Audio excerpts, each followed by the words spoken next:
बिस्मिल्लाहिर्रहमानिर्रहीम। आज हमने क्या पढ़ना है, इम्पोर्टेंस ऑफ फंजाई। फंजाई की क्या इम्पोर्टेंस है हमारी लाइफ के अंदर।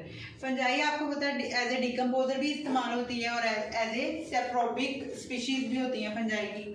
डिकम्पोजर हो या सेप्रोबिक स्पीशीज हो फंजाई की, ये क्या करती हैं, ये आपके डेड ऑर्गेनिक मैटर जितना भी है उसको डिकम्पोज करती है, चाहे फ्रूट्स हों, डेड फ्रूट्स हों, डिकेइंग फ्रूट्स हों, वेजिटेबल्स हों या एनिमल्स की डेड बॉडीज हों, इन सब को क्या करती हैं, डिकम्पोज करती हैं और इसके जरिए क्या करती हैं, न्यूट्रिएंट्स को हासिल करती हैं और कुछ न्यूट्रिएंट्स एनवायरनमेंट में अगेन दाखिल कर देती हैं, जिसकी वजह से न्यूट्रिएंट्स की हमारे माहौल के अंदर रिसाइकलिंग होती रहती है। अगर ये काम ना हो, रिसाइकलिंग ना हो न्यूट्रिएंट्स की, तो हमारी जो लाइफ है अर्थ के ऊपर ये सीज हो जाए, बिल्कुल बंद होकर रह जाए। न्यूट्रिएंट्स ऑर्गेनिज्म के अंदर आए और जैसे ही ऑर्गेनिज्म डेड हो जाए तो न्यूट्रिएंट्स भी खत्म हो जाए। तो ये एक बहुत इंपॉर्टेंट साइकिल है जो फंजाई जो है वो प्ले करती है। नेक्स्ट हमने पढ़ा हुआ है कि 95% फंजाई जो है वो माइक्रोराइजल एसोसिएशन में एसोसिएटेड है। क्या करती हैं ऐसी फंजाई जो माइक्रोराइजल एसोसिएशन बना के रखती हैं प्लांट्स के साथ, उससे क्या होता है, प्लांट की ग्रोथ बहुत अच्छी होती है। तो हमें ऑक्सीजन कंटेंट भी हमारे माहौल में ज़्यादा होता रहता है, हमें फ्रूट्स भी ज़्यादा मिलते हैं, वेजिटेबल भी ज़्यादा मिलते हैं ऐसे प्लांट से जो माइक्रोराइजल एसोसिएशन के साथ फंजाई में कनेक्टेड होते हैं।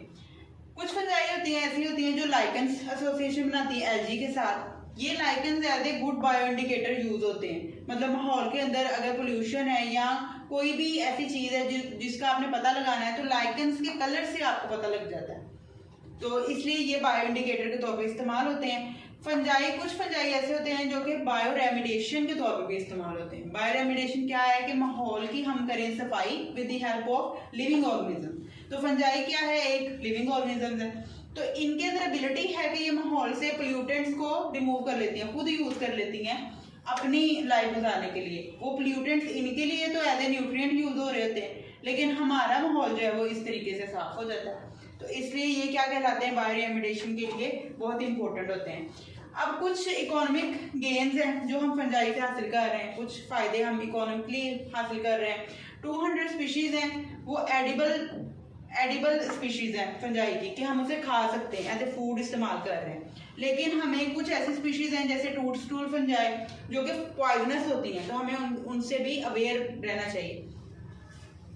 यीस्ट जो है वो आपको पता है ब्रेड और लिकर इंडस्ट्री में यूज होती है, ब्रेड बनाने के लिए और लिक्विड बनाने के लिए इसकी इंडस्ट्री में यीस्ट इस्तेमाल होती है। इसके अलावा हमारी मेडिसिन इंडस्ट्री के अंदर पेनिसिलियम का बहुत बड़ा रोल है मेडिसिन इंडस्ट्री के अंदर। ये क्या करती है, इससे हमें पेनिसिलिन हासिल होती है, पेनिसिलियम से हमें पेनिसिलिन हासिल होती है जो कि हेल्प आउट करती है लोअर करने में ब्लड कोलेस्ट्रॉल लेवल को।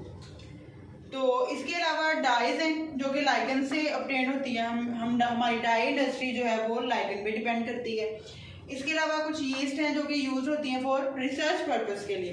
तो यीस्ट का जो जेनेटिक मटेरियल है, यीस्ट का जो डीएनए है वो बहुत पहले इंसान के डीएनए से भी पहले सीक्वेंस आउट हो गया था, आर्टिफिशियल क्रोमोसोम भी यीस्ट का बना लिया गया था। तो ये रिसर्च पर्पस के लिए भी इस्तेमाल होती है। इसके अलावा यीस्ट को हम हॉर्मोन्स प्रोडक्शन के लिए भी यूज करते हैं। नेक्स्ट हमारा टॉपिक है इकोनॉमिक लॉसेस। यीस्ट जो है या फंजाई जो है वो सिर्फ हमें गेन नहीं दे रही, हमें एडवांटेज नहीं दे रही, कुछ डिसएडवांटेजेस भी फंजाई के होते हैं। जैसे फंजाई आपको पता है इसका बहुत बड़ा एंजाइमेटिक एक मैकेनिज्म है, एंजाइम प्रोड्यूस करती रहती है। तो ये एंजाइम क्या करते हैं, इनके अंदर एबिलिटी होती है कि ब्रेक डाउन कर देते हैं सेलुलोज को, लिग्निन को। तो हमारे प्लांट्स हैं जो वेजिटेबल्स हैं उनको खतरा होता है फंजाई से। तो फंगल बहुत सारी डिजीजेस लग जाती हैं प्लांट्स को, जैसे पोटैटो विल्ट है, कॉटन रॉट है, rust and smut disease of wheat है। ये सारी डिजीजेस जो हैं ये फंजाई की बदौलत लगती है। इसके अलावा ये बात नहीं कि फंजाई सिर्फ प्लांट्स में डिजीज कॉज करती है, फंजाई जो है वो एनिमल्स में भी डिजीज कॉज करती है, ह्यूमंस में भी डिजीज कॉज करती है।